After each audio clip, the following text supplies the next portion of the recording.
बिस्मिल्लाहिर्रहमानिर्रहीम। अस्सलामुअलैकुम।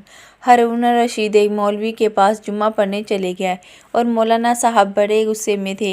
हारून रशीद पर सख्त बरहम हुए और बहुत सख्त बातें सुना दी। हारून रशीद को सुस्त और बहुत कुछ कहा। जब नमाज हो गई तो हारून रशीद मौलाना साहब से बड़ी गर्मजोशी से मिले और कहने लगे कि मौलाना आप तो बड़े नाराज़ हैं। मुझसे कहने लगे गुस्सा क्यों ना करूं, सारे सूबों से आपकी शिकायतें आ रही हैं। वो कहने लगा मौलाना शिकायतें ज़रूर आती होंगी मगर एक बात कर लो, कहा कर लो। कहने लगे मैं इतना बुरा तो नहीं जितना फ़िरौन था।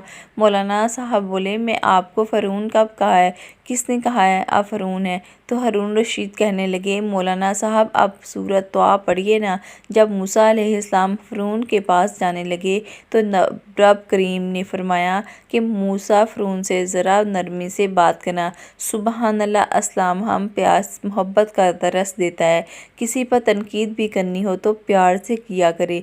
तलवार मुल्कों को फ़तह करते हुए अखलाक दिलों को फ़तह कर लेते हैं। मेरी वीडियो पसंद आती है तो लाइक करें, चैनल को सब्सक्राइब करें, बेल आइकन को प्रेस करें ताकि मेरी आने वाली वीडियो का नोटिफिकेशन आपको मिलता रहे।